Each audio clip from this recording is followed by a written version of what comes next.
समझिए क्वेश्चन में क्या दे रखा है कि नॉर्मल स्पीड के 7/11 टाइम से चलने पर 7/11 गुना से चले तो वह 22 घंटा में उस जगह पर पहुंचता है। तो नॉर्मल स्पीड से जाने पर कितना समय लगेगा?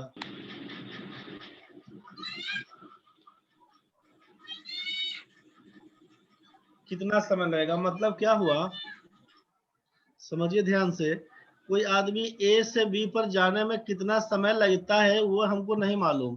ए से बी पर जाने में कितना समय लेता है ये बात नहीं मालूम, लेकिन जो भी स्पीड है, स्पीड कुछ ना कुछ तो रहा होगा। अगर हम बोलते हैं कि उसका नॉर्मल स्पीड है x किलोमीटर प्रति घंटा, कोई आदमी नॉर्मली चलता है x किलोमीटर प्रति घंटा के हिसाब से, और उसका अब ये रिजल्टेंट स्पीड मतलब रिड्यूस्ड स्पीड, स्पीड अपना कम कर लेता है, 7/11 गुना कर लेता है, मतलब x का 7/11। मतलब आप ये बोलना चाह रहे हैं कि नहीं समझ में आएगा तो बोलिएगा भाई। अगर वही आदमी अपने 7/11 x किलोमीटर प्रति घंटा के हिसाब से जाता है तो उसको ये दूरी तय करने में लगता है 22 घंटा। ये दूरी तय करने में उसको लगता है 22 घंटा। तो आपसे पूछा कि वो नॉर्मल स्पीड से जाएगा तो उसको कितना टाइम लगेगा ये बताना है आपको।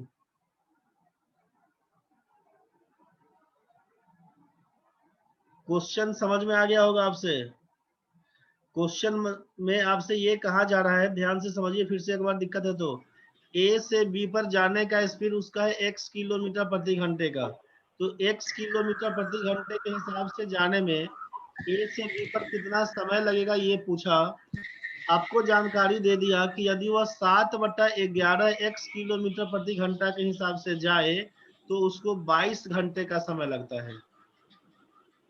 एक बार बताइए कि ए से बी पर जाने में नॉर्मली क्या समय लगता होगा उसको, ये पूछा आपसे।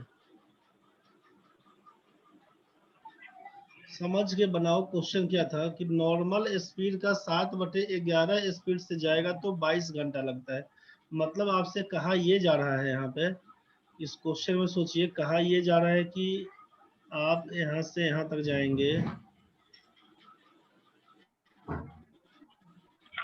ए पॉइंट दिया हुआ है, बी पॉइंट दिया हुआ है, x किलोमीटर प्रति घंटा के चाल से जाते हैं, इसको बोले नॉर्मल स्पीड, इसको बोले आपका नॉर्मल स्पीड, ठीक है।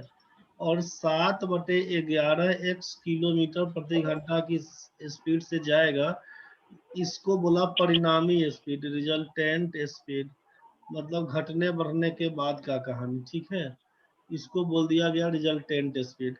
तो आपसे कहा कि जब ए से बी पर जाता है रिजल्टेंट स्पीड से तो इसको समय लग जाता है 22 घंटा। तो बोला कि नॉर्मल स्पीड से जाएगा तो इसको कितना घंटा लगेगा, कितना घंटा लगेगा। तो ए से बी का दूरी तो हमको अभी नहीं मालूम था। हम जानते हैं कि डिस्टेंस बराबर होता है speed into time, speed into time.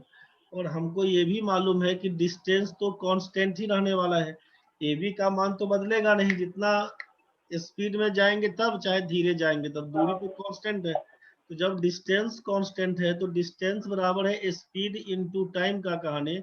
Distance बराबर आप बोलिएगा स्पीड इनटू टाइम का कहानी है। तो सोचिए कि 7/11 x के हिसाब से जाता है तो स्पीड कितना था, सॉरी ये स्पीड तो आपका यही कहलाएगा, और टाइम कितना तो 22 घंटा। मतलब ये ए बी का मान, डिस्टेंस पूछेंगे कितना तो लिखिएगा कि 7/11 x इंटू बोल देंगे 22, यहाँ से काटिएगा तो 11 दूना 22 कट के आएगा, 11 दूना 22 कट के आएगा 14x। ये दूरी कितना है ए और बी के बीच का, तो आप बोलिएगा 14x किलोमीटर। ये दूरी समझ में आया, ए से बी के बीच का दूरी कितना तो 14x किलोमीटर। अब आपको डिस्टेंस दिया हुआ है और स्पीड दिया हुआ, यहाँ से आपको डिस्टेंस मालूम है और यहाँ से स्पीड मालूम है, तो टाइम बराबर तो होता है डिस्टेंस बाई स्पीड। तो आप क्या लिखिएगा, डिस्टेंस है 14x और स्पीड दिया हुआ x, यही से ना x और x को काट दीजिएगा तो लिखिएगा 14 घंटा। ये बात समझ में आया? Yes sir.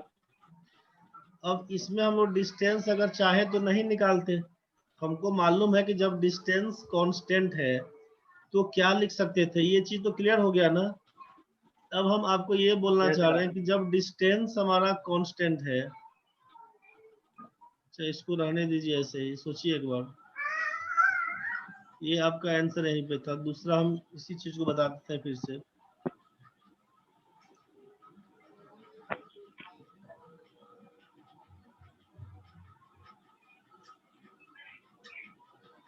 ए से बी अगर हम बोले कि एक स्पीड हमारा S1 से डिनोट करते हैं, तो इसका समय लगता है ना इसको जाने में, ए से बी पर जाने में टाइम कितना, तो टाइम बोलते हैं T1 लगता है, ठीक है। और दूसरा स्पीड बोल रहे हैं यहाँ पे, दूसरा आदमी है जिसका स्पीड है अगर S2, इसको समय क्या लगा यहाँ से वहां जाने में, तो आप बोल दीजिए कि टाइम इसको लग गया T2। तो दूरी तो रहेगा बराबर ही, डिस्टेंस बराबर यहाँ पर क्या लिख देंगे, इसीलिए डिस्टेंस जो आपका ए बी है बराबर कितना, तो डिस्टेंस बराबर इस अच्छा नहीं, ठीक है ठीक। यहाँ पर डिस्टेंस बराबर क्या लिखेंगे, तो स्पीड इनटू टाइम। आप जानते हैं यहाँ पर कि डिस्टेंस बराबर होता है, डिस्टेंस बराबर स्पीड इनटू टाइम, यही ना बोलते हैं, स्पीड इनटू टाइम। तो क्या लिखिएगा, ये फॉर्मूला आपको मालूम है कि डिस्टेंस बराबर स्पीड इनटू टाइम। ये डिस्टेंस ए बी का मतलब कितना, एक बार आप लिखिएगा स्पीड इनटू टाइम मतलब S1 इनटू T1। यहाँ पर हम लिख दे रहे हैं आपको, सोचिए यहाँ पर बोले कि डिस्टेंस बराबर क्या लिखिएगा, तो डिस्टेंस बराबर लिखिएगा एक बार तो स्पीड इनटू टाइम का मतलब कितना, S1 इनटू T1। यहाँ पर लिखिएगा S1 इनटू T1। और दूसरी बार दूसरी बार जो फिर बोलेंगे आपसे कि जरा बताइए डिस्टेंस बराबर क्या होगा, तो डिस्टेंस बराबर जानते हैं स्पीड इनटू टाइम। तो ये स्पीड था आपका कितना S2 और टाइम था T2, तो आप इसको लिखते S2 इंटू T2। तो ये भी तो आपका डिस्टेंस और ये भी आपका डिस्टेंस, मतलब दोनों आइटम हो जाएगा बराबर। तो क्या लिखिएगा यहाँ से कि S1 इंटू T1 है, S1 इंटू T1 बराबर S2 into T2। S1 T1 बराबर S2 इंटू T2, डायरेक्ट इसको लगा दीजिए।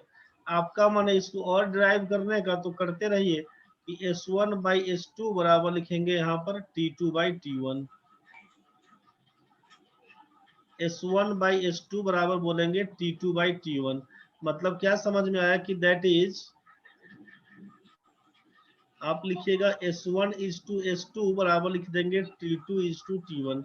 इतना डिराइव करने का जरूरत नहीं है, केवल आपको समझने के लिए हम क्या करेंगे, आप बाद में देख लीजिएगा। S1 T1 बराबर S2 T2 के हिसाब से अगर क्वेश्चन बनाएंगे तो क्वेश्चन में क्या बन के आया, सोचिए। एक बार स्पीड हमारा है x किलोमीटर प्रति घंटा, दूसरी बार का स्पीड है 7/11 x किलोमीटर प्रति घंटा। पहली बार कितना समय लगेगा ये पूछा हमसे, दूसरी बार कितना समय लगेगा 22 घंटा दिया हुआ। तो हम डायरेक्ट क्या यूज कर देंगे यहाँ पर कि चूंकि आप जानते हैं S1 T1 बराबर S2 T2, इसको लिख देंगे हम लोग S1, इसको बोल देंगे T1 जो निकालना है, इसको बोल देंगे S2 और इसको बोल देंगे T2 जो दिया हुआ है। S1 T1 का मतलब कितना बोलिएगा, S1 का मतलब x, T1 का मतलब निकालना है T1, S2 का मतलब 7/11 x, T2 का मतलब दिया हुआ 22। आप बोलिएगा इसी को काट देंगे तो x से ये x कटेगा, 11 से काटेंगे 2 कटेगा, इसीलिए T1 का मतलब 7×14 घंटा डायरेक्ट निकल के आ रहा है S1 T1 बराबर S2 T2 के हिसाब से। ये कुछ समझ में आया तो बताइए, नहीं बुझाया तो वो भी बताइए। डिस्टेंस अगर कांस्टेंट है तो speed into time, speed 1 into time 1 बराबर स्पीड 2 इंटू टाइम 2 कहेंगे। कोई दिक्कत है इसमें तो बोलिए जल्दी।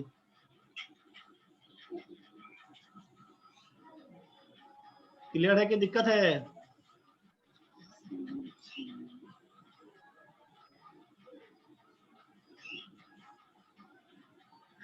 जल्दी बताओ ना रे।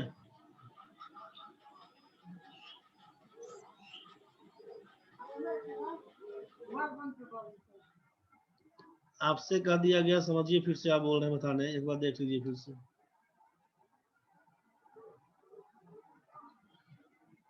आपसे कहा क्या है कि ए से बी पर जाने के लिए एक बार हम लोग x किलोमीटर प्रति घंटा के हिसाब से गए, कितना समय लगेगा ये पूछा। S1 बराबर x बोल दिए, ठीक है। S2 बराबर लिख दिए 7/11x किलोमीटर प्रति घंटा, और इसमें समय लग गया हमको कितना देर, तो 22 घंटा। हम बोल दिए कि डिस्टेंस चूंकि कांस्टेंट है, तो S1 T1 बराबर होता है S2 T2 के। S1 T1 बराबर बोल दिए, S1 T1 बराबर S2 T2 के। तो इसीलिए S1 का मतलब x, T1 का मतलब T1 फाइंड करना है, S2 का मतलब 7/11x और T2 का मतलब 22 दिया हुआ। इसी को सॉल्व करेंगे तो x से ये x कट जाएगा, 11 से काटेंगे 2 से कटेगा, T1 का मान लिख दीजिएगा 7 दूना 14 घंटा। बस डायरेक्ट इसका आंसर यही है। जो पहले डिटेल्स हम लोग कर रहे थे उतना करने का जरूरत नहीं पड़ेगा। समझ में आया। डिस्टेंस जैसे ही कांस्टेंट, डिस्टेंस बराबर स्पीड इनटू टाइम, तो भाई स्पीड 1 इंटू टाइम 1 बराबर स्पीड 2 इंटू टाइम 2, इसी पर निकालिएगा। दूसरा कहानी जो डेरिवेशन में हम लोग क्या देखे हैं, S1 T1 बराबर S2 T2, इसी को बोल दिया कि S1 बाई S2 बराबर T2 बाई T1, इसी को लिखिएगा। तो अब जरा सोचिए,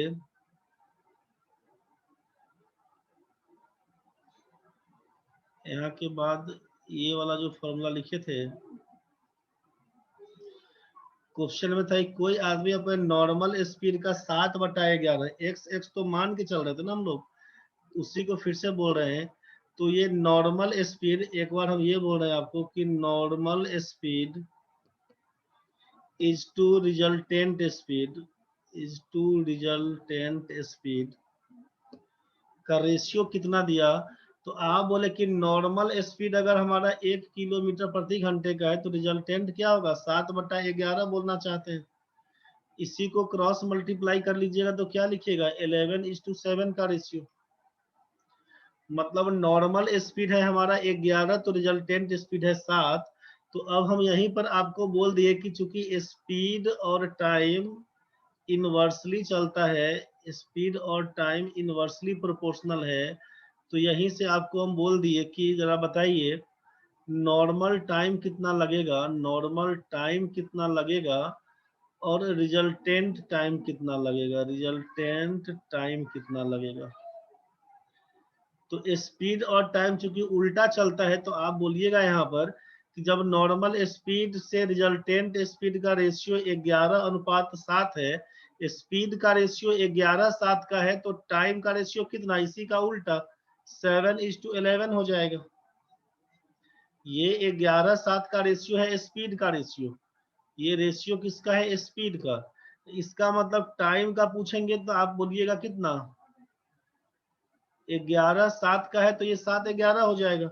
और हमको मालूम है कि बाद वाला जो टाइम दिया था रिजल्टेंट वाला कि 22 घंटा लगता है, तो 11 का मतलब है 22, तो एक का मान 2 बनेगा, तो 7 का मान कितना, तो 7 दूना 14 घंटा।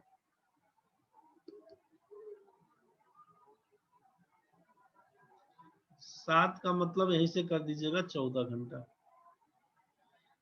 11 का मतलब 22, एक का मान 2, 7 का मतलब 14। कोई आदमी अपने नॉर्मल स्पीड के 7/11 स्पीड से जाएगा। कोई आदमी अपने नॉर्मल स्पीड के 7/11 स्पीड से जाएगा। तो बोला कि नॉर्मल स्पीड के 7/11 स्पीड से जाएगा, तो उसको लगता है 22 घंटे का टाइम, 22 घंटे का टाइम। यहाँ पर चूंकि 7 और 11 में आपको दिख रहा है कि ये 7 का मल्टीपल तो नहीं है, मल्टीपल किसका बनेगा, 11 का। तो 11 का मल्टीपल है, 11 का रेशियो में 22 बोलिएगा, एक का रेशियो में 2, 7 का रेशियो में सीधे 14 पकड़ा दीजिएगा। दिक्कत बनेगा तब फिर क्या सोचिएगा यहाँ पे कि ये 7/11 का स्पीड बोला है, 7/11 स्पीड, तो हम लोग टाइम के लिए क्या करेंगे, इसी को पलट के बोल देंगे। टाइम के लिए जो 7/11 था स्पीड में, तो टाइम के लिए हो जाएगा 11/7, बस 11/7, इसी को पलट दीजिएगा। और यहाँ से लिखिएगा कि 11 का मान आपका दिया हुआ है, 11 का मान दिया हुआ है 22 घंटा, 1 का मान 2 बनेगा, 7 का मान 14 लिख दीजिएगा। बस यही से लिखते चल जाइएगा। कुछ भी क्लियर हुआ तो बताइए, साफ साफ समझ में नहीं आया तो वही बताइए। आ गया सर, यहाँ तक ठीक है? समझ में। हाँ सर। विकास बाबू कुछ बुझाया कि नहीं रे? हाँ सर।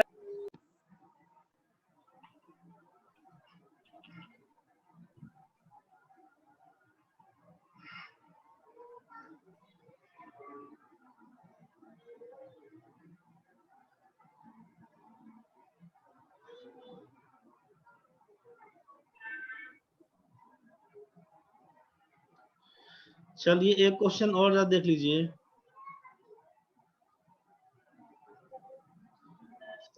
कोई आदमी अपने नॉर्मल स्पीड के 6/7 से चलकर, ध्यान से समझिए क्वेश्चन में क्या बोला। कोई आदमी अपने नॉर्मल स्पीड के 6/7 से चलकर ऑफिस 12 मिनट देरी से पहुंचता है, 12 मिनट देरी से पहुंचता है।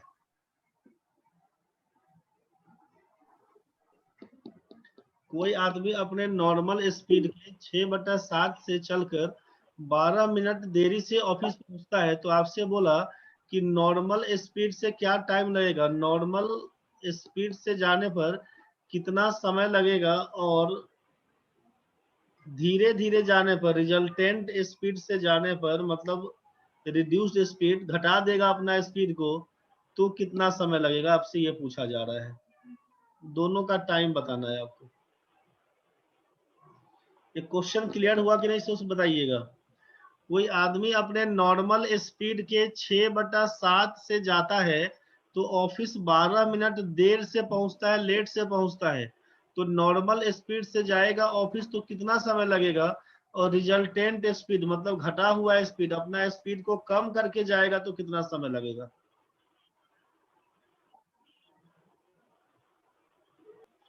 एक बार क्वेश्चन को समझिए फिर से ध्यान से, क्या कहानी था क्वेश्चन में। क्वेश्चन बोला है कि कोई आदमी अपने नॉर्मल स्पीड के 6/7 से जाता है ऑफिस, तो 12 मिनट लेट से पहुंचता है। तो पूछा 12 मिनट लेट से पहुंचता है, तो पूछा कि नॉर्मल स्पीड से जाएगा तो कितना समय लगेगा, और घटा हुआ स्पीड से जाएगा तो कितना समय लगेगा।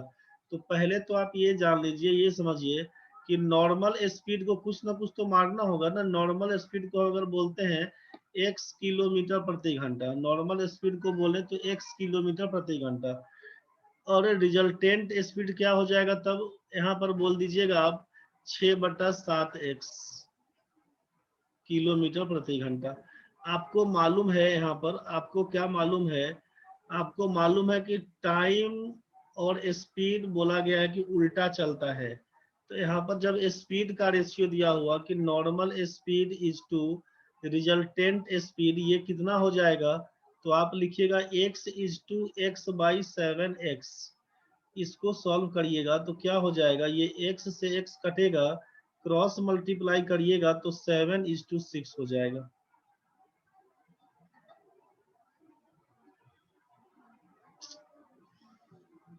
एरर आ गया रे।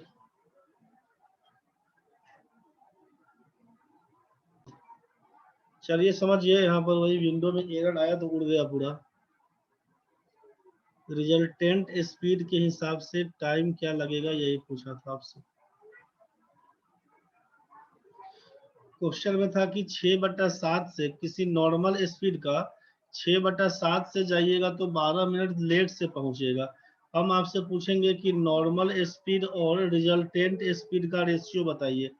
तो आप यही ना बोलिए कि नॉर्मल स्पीड का अगर हम लोग x बोलेंगे तो इसको 6/7x बोलना होगा, नॉर्मल स्पीड को 1 बोलेंगे तो इसको 6/7 बोलना होगा। मतलब आप इसको क्या लिखिएगा, क्रॉस मल्टीप्लाई करके 7:6 का रेशियो। यहाँ पर पूछेंगे कि normal time is to resultant time, मतलब ये कितना रेशियो में बना के देगा।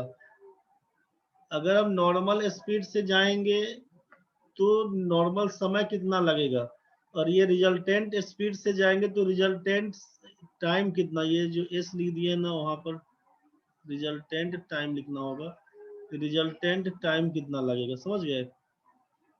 तो जब 7:6 का रेशियो है तो यहाँ पर क्या होगा, 6:7 लिखना पड़ेगा आपको, 6:7 बोलिएगा। तो मान लीजिए कि नॉर्मली हमको लगता है 6 घंटा जाने में, ठीक है, और अब धीरे धीरे जाएंगे तो 7 घंटा लगेगा, तो दोनों के बीच में अंतर कितने का, 1 घंटे का। तो रेशियो में तो घंटा दिया नहीं था, तो रेशियो में 6 और 7 के बीच कितने का अंतर बोलिएगा, एक रेशियो। एक रेशियो का मान है कितना दिया हुआ, 12 घंटा देरी से पहुंचता है, 12 मिनट देरी से पहुंचता है।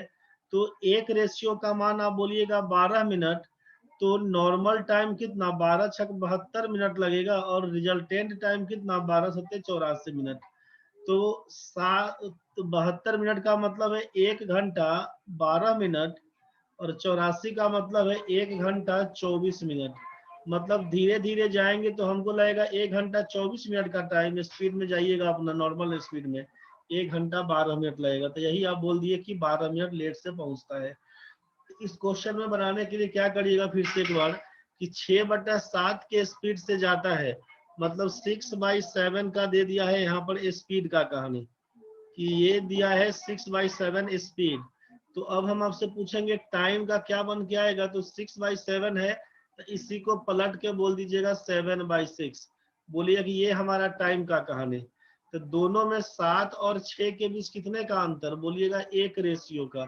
एक रेशियो का मान है 12 मिनट, तो 7 रेशियो का मान 12×7 = 84 मिनट, 6 रेशियो का मान बोल दीजिएगा 12×6 = 72 मिनट। ये 72 मिनट का मतलब है 1 घंटा 12 मिनट, और इसका मतलब रहेगा 1 घंटा 24 मिनट। यही ना देखते हैं कि 12 मिनट का अंतर दिख रहा है, बस खत्म कहानी। नॉर्मली लगेगा हमको इतना देर, वैसे लगेगा इतना देर, यही आपका आंसर है। कुछ बुझाया कि नहीं बताइए। बुझाया सर। बुझाया तो बना के देखिएगा इसको, ठीक है, यस बना सर। के देखिएगा, उसके बाद कुछ और बुझाएगा, नहीं तो फिर दिक्कत बनेगा। किताब से बनाइएगा, जो भी किताब होगा सब किताब में दिया होगा। हम थोड़ा फॉर्मूला बढ़ा देते हैं इसका आगे, फॉर्मूला हम काम कर देते हैं आगे, अब तो देख लीजिए। जब कोई ट्रेन किसी आदमी को पार करता है, जब कोई ट्रेन किसी आदमी को पार करता है तो कितना समय लगेगा। आदमी जब खड़ा है तो कितना समय लगेगा, जब कोई खंभा को पार करता है, पोल को, बिजली का पोल है मान लीजिए, उसको पार कर रहा है, कितना समय लगेगा। या फिर सिग्नल पोस्ट को, जो ट्रेन आउटर सिग्नल पे खड़ी रहती है, उसके बारे में पूछा जाएगा, कितना समय लगता है उसके बारे में। या कभी देगा क्वेश्चन में कि कभी कोई ट्रेन किसी पुल को पास करता है तो कितना समय लगाएगा। कभी देगा कि जब कोई ट्रेन किसी प्लेटफॉर्म को पार करता है तो कितना समय लगाएगा। कभी देगा कि जब कोई ट्रेन किसी दूसरा जो खड़ी ट्रेन है उसको पास करेगा तो कितना समय लगाएगा। तो क्या काम करिएगा एक बार देख लीजिए। यहाँ पर पहले ये चीज समझिए कि ये आप एक बार इमेजिन करिए कि ये ट्रेन की लंबाई दी गई है। इमेजिन करिए एक बार, ये ट्रेन की लंबाई दी गई है, ठीक है भाई, ये ट्रेन आपका है,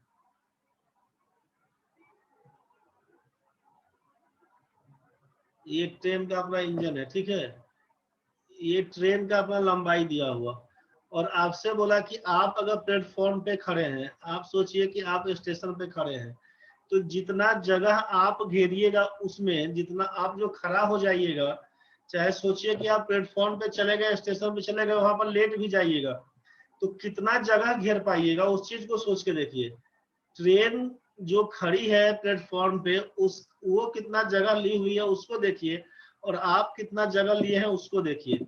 या कोई पोल है, कोई खंबा है, अगर उसको देखिए कि वो कितना जगह लिया हुआ और ट्रेन कितना जगह ली हुई है, इसके बारे में बात करें। अगर हम बोले किसी पुल को पास करती है ट्रेन, मतलब ये पुल कितना लंबा है उसके बारे में सोचिए, और ट्रेन की लंबाई के बारे में सोचिए। प्लेटफॉर्म के बारे में बोले कि ट्रेन प्लेटफॉर्म पे खड़ी है, ट्रेन का लंबाई देखिए, यहाँ का ट्रेन का लंबाई, और ये सोचिए प्लेटफॉर्म की लंबाई। मतलब हम आपसे बोलना ये चाह रहे हैं कि वैसे ऑब्जेक्ट के बारे में जिसका लेंथ जो जितना जगह घेरता है, ट्रेन की तुलना में कुछ चीज ऐसा दिखेगा जिसको आप इग्नोर करने का सोचिएगा, कुछ चीज ऐसा दिखेगा जिसको इग्नोर नहीं कर पाइएगा। मतलब ऐसा है, समझेंगे इस चीज में कि जब कभी भी इसका आपसे पूछा जाएगा टाइम क्या लगेगा, जब कोई रनिंग ट्रेन, जब कोई ट्रेन चल रही है और आप कहीं पे खड़े हैं, आपको कितना देर में पार कर जाएगी, या ट्रेन किसी खंभा को कितना देर में पार कर जाएगा, क्वेश्चन ऐसा देगा। या ट्रेन किसी प्लेटफॉर्म को कितना देर में पार कर जाएगा, या ट्रेन किसी पुल को कितना देर में पार कर जाएगा, या ट्रेन किसी दूसरे खड़ी ट्रेन को कितना देर में पार कर जाएगा, इसके बारे में जब पूछेगा आपसे, तो ऐसे केस में आपको ये देखना पड़ेगा कि पार कितना देर में करेगा। तो टाइम बराबर तो जानते हैं हम लोग डिस्टेंस बाय स्पीड होता है, तो स्पीड तो किसका, तो ट्रेन का तो स्पीड काउंट करेंगे, लेकिन डिस्टेंस में क्या काउंट करना पड़ेगा। तो सोचिए कि ये ट्रेन आ रही है और यहाँ पर ये अगर आपका पुल दिया हुआ, चाहे दूसरा कोई ट्रेन ही है, चाहे प्लेटफॉर्म है, एक सीन क्या बनेगा कि जब ये ट्रेन आ रही है और यहाँ पर अगर ये मान लीजिए कि दूसरी ट्रेन है, तो एक सीन बनेगा कि यहाँ तक तो आया, फिर क्या होगा, ये ट्रेन आगे बढ़ा, फिर क्या होगा, इसका पैरेलल तक पहुंचेगा, फिर आगे बढ़ेगा, लास्ट में पार हो जाएगा। मतलब जो दो ऑब्जेक्ट दिख रहा है, दोनों के लंबाइयों को जोड़ेंगे, उसको एज ए डिस्टेंस काउंट करना पड़ेगा। चाहे अब वो ब्रिज का केस हो, चाहे प्लेटफॉर्म का केस हो, चाहे स्टैंडिंग ट्रेन, दूसरा ट्रेन है, रनिंग ट्रेन होता है, स्टैंडिंग ट्रेन होता है, उसको लेना पड़ेगा। चाहे हम लोग जो खड़े हैं जितना जगह पकड़ते हैं, तो उसको लेना पड़ेगा। लेकिन आप ये जरा सोचिए, एक बार ऐसा सोचिए कि आपके पास 10,000 रुपया है पड़ा हुआ, आप अपना 2 फ्रेंड को लगा दिए हैं उधार, मतलब आपके पास 20,000 रुपया पकड़िए, आप 10,000 रुपया दे दिए हैं एक दोस्त को, और एक दूसरे दोस्त को भी दे दिए हैं 10,000 रुपया। ध्यान से समझ के जल्दी बताइए क्या लिखिएगा। एक को दे दिए हैं 10,000 रुपया, दूसरा को दिए हैं 10,000 रुपया। एक दोस्त आया, ये आपको दे दिया 8,000 रुपया, और 2,000 रुपया खोज रहा है, 2,000 रुपया खोज रहा है, बोल रहा है कि शायद ये कहीं गिर गया। 2,000 रुपया खोज रहा है, ये 8,000 रुपया आपको दे दिया है और 2,000 रुपया के लिए परेशान हो रहा है। क्या बोलिएगा आप यहाँ पर, जल्दी बताइए। 2,000 रुपया उसको माफ कर दीजिएगा, या बोलिएगा ठीक है बाद में कभी दे दीजिएगा, क्या बोलिएगा यहाँ पे?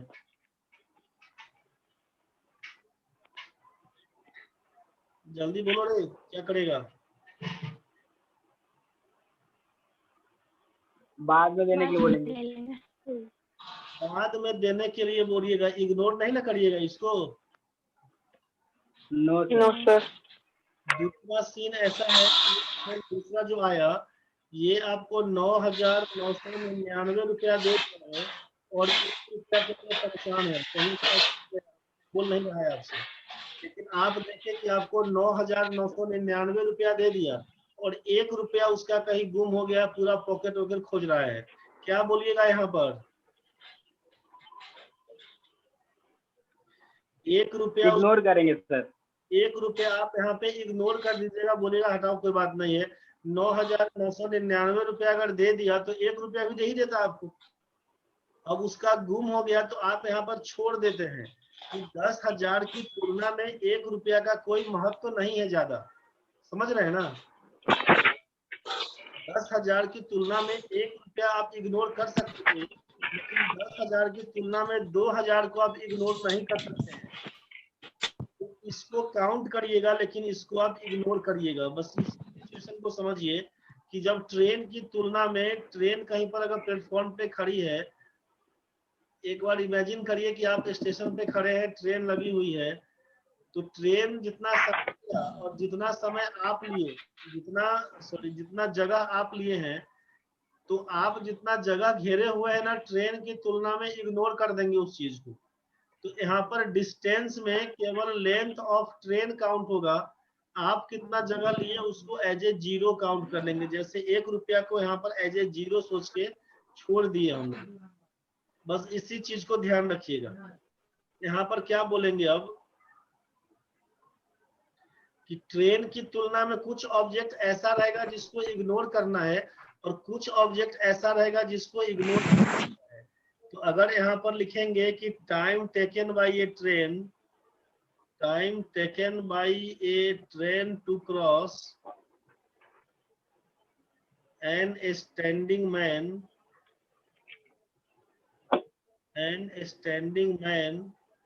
चाहे ए पोल, चाहे ए ट्री, चाहे ए सिग्नल पोस्ट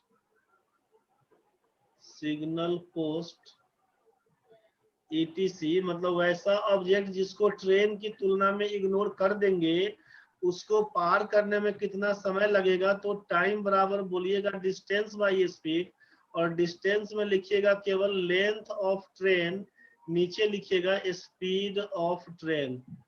कितना समय लगेगा तो लिखिएगा समय बराबर ट्रेन की लंबाई और नीचे ट्रेन की चाल, बस यही लिखिएगा। थोड़ा देर में कट जाएगा तो इग्नोर करिएगा, क्लास खत्म है आज का। दूसरा पॉइंट लिख देते हैं जल्दी जल्दी में। Time taken by a train to cross an standing train, चाहे प्लेटफॉर्म, चाहे ब्रिज पुल के बारे में, चाहे सुरंग के बारे में, टनल को बोले, ETC कितना समय लगता होगा। तो टाइम बराबर लिखेंगे डिस्टेंस बाय स्पीड, और डिस्टेंस में लिखेंगे length of train plus length of platform या जो भी दिया रहेगा नीचे स्पीड ऑफ ट्रेन। यही 2 फॉर्मूला आज भर के लिए रखिएगा आप। इसको नोट डाउन कर दीजिए, कल इसके आगे पढ़ेंगे 4 बजे। सबको